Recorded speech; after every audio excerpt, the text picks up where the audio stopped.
사랑하는 형제자매 여러분, 안녕하십니까? 성서의 말씀, 그것은 성서가 기록된 당대의 상징적인 표현으로 전해주는 내용인데 우리에게 인상적인 사실을 알려주고 있습니다. 하나님께서는 인간의 삶 속에 지나친 악함이 만연된 것을 보시고, 즉 악함이 삶의 스타일이 된 것을 보시고 당신이 창조를 잘못하셨구나 라고 후회하시면서 인간을 없애버리기로 하십니다. 근본적인 결론이었습니다. 이런 결론은 하나님께서 지니신 자비에 대해 역설적일 수 있습니다. 인간도, 역사도, 동물도, 더 이상의 심판도, 단죄도 없는 상태로 만들어버려서 이는 부패와 폭력, 불의로 인한 많은 희생자가 될 모양이었기 때문에 이들을 영원히 구하는 방법이기도 했습니다. 그런데 말입니다. 우리 말입니다. 가끔씩은 이런 악함에 압도되어 무력감을 느끼거나 혹은 악에 대한 무력감에 압도되어서 불행의 예언자들 앞에서 사기를 잃어버리고 나서는 태어나지 않는 게 나았을 수도 있어 라는 생각을 하지 않습니까? 근자의 몇몇 이론들 말입니다. 곧 인류가 우리 지구에 진화적 피해를 입히는 생명체라는 이런 비난을 인정해야 하는 것입니까? 모든 것이 부정적인 것입니다. 그러나 그렇지 않습니다. 사실 우리는 중압감에 짓눌려 있고 우리를 혼란하게 하는 정반대되는 요구에 직면해 있습니다. 한편으로 영원한 젊음을 준다는 기계들, 우리보다 훨씬 더 인텔리하고 효율적인 기계들로 가득 찬 미래가 우리의 약함을 돌봐주고 영생을 얻을 수 있는 최고의 해결책을 주리라는 낙관론에 빠져 있습니다. 한편으로는 곧 로봇의 세계입니다. 그러면서도 우리의 상상은 지구를 멸망시킬 마지막 재앙이 재현되는 것이 아닌가, 점점 더 거기에 초점을 맞추고 있는 것 같습니다. 일어날 수 있는 핵전쟁 같은 것입니다. 그렇다면 만약에 이런 일이 일어난 뒤에 그 다음날 행여라도 우리가 그 자리에서 살아남았다면 우리는 아마 처음부터 모든 것을 다 다시 시작해야 할 것입니다. 그렇다고 해서 즉 처음부터 시작하기 위한 전체적인 파괴입니다. 그렇다고 제가 진보를 비하하는 것은 아닙니다. 하지만 노아의 홍수가 상징하는 것이 우리의 무의식 속에 자리 잡고 있지 않나 싶습니다. 더구나 지금 겪고 있는 이 팬데믹은 우리 운명과 삶을 위해 중요한 것들에 대하여 경솔하게 행동하는 위험한 상태를 저당 잡고 있는 것입니다. 성경 말씀에서 타락과 홍수로부터 세상의 생명을 구해야 했을 때 하나님께서는 이 활동을 누구에게 맡겼을까요? 충실한, 그 누구보다도 나이 많은 의로운 노인을 택합니다. 노아였습니다. 노년이 세상을 구할 수 있을까요? 무슨 의미일까요? 어떻게 가능하죠? 어떤 지평이란 말입니까? 죽음 이후의 삶을 의미할까요? 아니면 홍수 이후의 생존을 의미하는 것일까요? 예수님의 한 말씀으로, 즉 이 노아의 시대를 떠올리는데 이 말씀은 성경 말씀을 더욱 의미 깊게 하는 데 도움을 줍니다. 예수님께서 마지막 시대에 대해 말씀하시면서 사람의 아들의 날에도 노아 때와 같은 일이 일어날 것이다. 노아가 방주에 들어가는 날까지 사람들은 먹고 마시고 장가들고 시집가고 하였는데 홍수가 닥쳐 그들을 모두 멸망시켰다 라는 말씀입니다. 실제로 먹고 마시는 것, 장가들고 시집가는 것은 사실 지극히 정상적이고 이것이 부패나 타락의 예들로는 보이지 않습니다. 그렇다면 부패, 타락은 어디에서 찾을 수 있을까요? 어디에 있단 말입니까? 실상 예수님은 인간 자체가 삶만을 즐기는 것에 몰두해서 부패에 대한 인식마저 잊어버리고 존엄성을 죽이고 그 의미를 독살해버린다고 강조하셨습니다.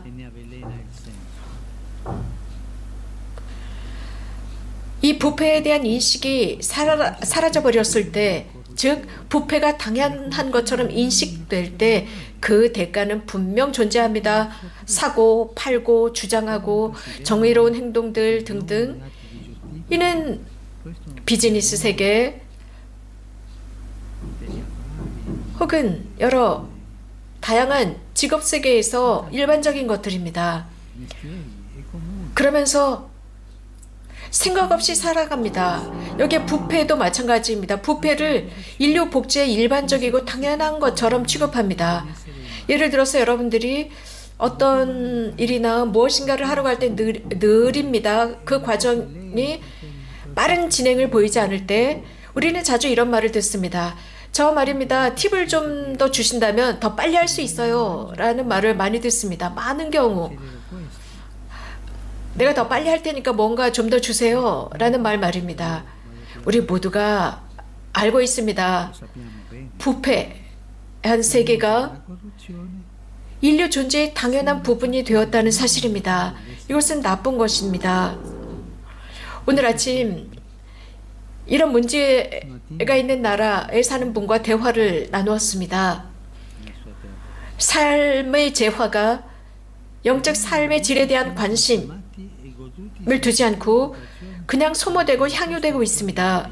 공동의 거주지에 대한 보살핌도 배제되어 있습니다. 많은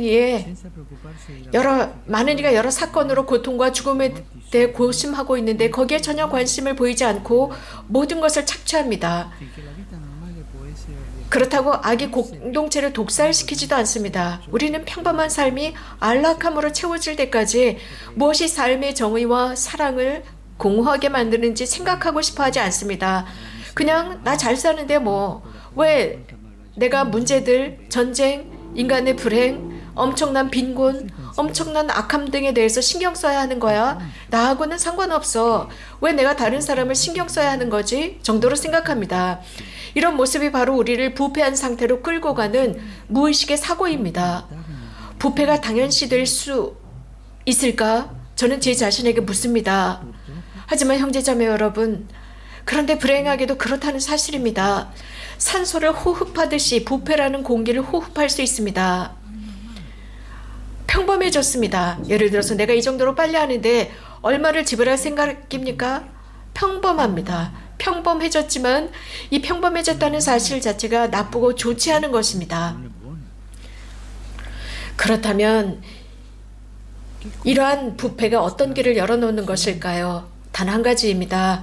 곧 자신만을 관리하는 경솔함, 생각 없는 행동입니다. 이러한 부패, 쾌락은 모든 이의 삶을 침몰시키는 부패의 문으로 들어가는 통로입니다. 부패는 이런 좋지 않은 생각 없는 삶, 곧 경솔한 삶으로 인해서 큰 이득을 취합니다. 곧 자기만 잘 살면 남들은 상관이 없다는 식입니다. 이런 경솔함은 우리 방어막을 약하게 만듭니다. 또한 양심을 흐리게 만들어서 의식적이건 무의식적이건 공범으로 만듭니다. 부패는 혼자 부패를 저지르지 않습니다. 부패는 항상 동조자들이 있습니다. 그러면서 부패는 점점 더 확대되고 확산됩니다. 노년은 내적 공허함과 광적으로 쾌락에 집착하는 삶을 정당화하려는 속임수를 꿰뚫을 수 있는 합당한 위치라고 생각합니다. 이런 삶은 생각이 없고 희생도 없으며 내면의 삶도 아름다움도 진리와 정의, 사랑도 없는 삶으로서 이 모든 것이 다 부패입니다. 그렇다면 우리 노인들, 노년에 든 우리의 특별한 감수성, 관심, 생각, 애정 등이 인간답게 해서 많은 이들을 위한 하나의 소명으로 재탄생해야 합니다. 그래서 새로운 세대를 위한 사랑의 선택이 되어야 합니다. 우리 노년 말입니다. 우리가 젊은 세대에게 조심하십시오. 이건 부패입니다. 아무것도 얻을 수 없다라고 경고를 하고 경보를 울려야 할 노년입니다. 오늘날 부패를 방지하기 위한 노인들의 지혜가 참으로 필요한 때입니다. 새로운 세대는 우리 노인들에게, 우리 연장자들에게 한마디의 말, 예언자적인 말, 그래서 부패한 습관의 경솔한 이 세상에서의 새로운 전망의 문을 열어주는 이러한 말을 기다리고 있다는 것입니다. 하느님의 축복은 노년을 선택하셨습니다. 너무나 인간적이고 인간답게 하는 이 노년이라는 카리스마를 선택하셨습니다. 그렇다면 노년은 어떤 의미가 있을까? 우리 각자 나이 든 사람은 자신에게 자문해 보아야 합니다. 부패에 대한 예언자로 존재하는 것입니다. 그래서 다른 이들에게 형제 여러분, 제가 그 길을 가봤는데 아무것도 얻지 못했습니다. 지금 제 경험을 들려드리지요 라고 말하는 것입니다. 우리 노인들은 부패를 반대한 예언자들이 되어야 합니다. 노아가 자신의 시대의 예언자로 살았던 것처럼 말입니다. 노아만이 유일하게 하나님께 의지하며 사는 사람이었기 때문에 가능했습니다. 여러분 모두와 저 자신에게 묻습니다. 내 마음은 현대의 부패에 맞설 수 있는 예언자로 사는 데 개방되어 있는가입니다. 그런데 한 가지 나쁜 것도 있는데 노인이면서도 성숙하게 늙지 못한 노인입니다. 그래서 젊을 때 똑같은 악한 부패 습성 그대로 늙은 노인들입니다. 그 중에 한 명이 구약에 등장하는 수산나를 심판하던 늙은 이들이었습니다. 이들은 부패한 노년의 예를 보여줍니다. 우리가 이런 식으로 늙은 노년이라면 젊은 세대를 위한 예언자들로 존재할 가망이 없습니다. 노아야말로 창조성을 지닌 노년의 예를 보여주고 있습니다. 부패하지 않은 노년입니다. 생성해내는 노년입니다. 노아는 일장연설을 하지 않고 불평하지 않으며 질책하지 않지만 위험에 처한 당대의 세대의 미래를 책임지는 사람입니다. 우리 노인들이 위험에 처한 젊은이들과 어린이들을 보살펴야 합니다. 환영의 방주를 만들고 사람과 동물이 들어오게 해야 합니다. 노아는 다양한 형태의 생명을 하나님의 명령을 완수해서 하나님의 창조를 위한 부드럽고 관대한 몸짓을 반복한 사람입니다. 실제로 이는 명령의 영감을 얻은 생각이었습니다. 곧 새로운 축복, 새로운 창조였습니다. 노아의 소명은 지금도 항상 실제합니다. 거룩한 노아 선조께서 우리를 위해서 여전히 전구해 주셔야 합니다. 우리 말입니다. 어떤 사람은 늙었다면 싫어하기 때문에 노인이라고 하지 않고 제가 어느 정도 나이가 들었다고 하겠습니다. 여튼 우리 나이든 여자 남자 모든 사람은 다른 사람들에게 이런 말을 할 수 있는 지혜를 지녔다는 것을 잊지 말아야 합니다. 곧 이런 부패의 길은 아무것도 얻을 수 없다라는 사실을 말해주어야 합니다. 우리는 맛 좋은 오래된 포도주처럼 나이 들어서 나쁜 메시지가 아니라 좋은 메시지를 전해주어야 합니다. 저는 오늘 모든 이들 노인이라고 하지 않기 위해 어느 정도 나이가 든 분들이라고 하겠습니다. 그런 여러분에게 당부드립니다. 조심하십시오. 여러분은 우리가 사는 시대에 부패와 상대주의적인 삶의 스타일, 이런 상대주의가 합법적인 것처럼 자행되는 시대를 고발할 책임이 있습니다. 앞으로 전진합시다. 세상은 전진하는 강인한 젊은이들을 원하고 있고 현명한 노인들을 필요로 합니다. 이런 지혜의 은총을 주시기를 주님께 청합시다. 아멘.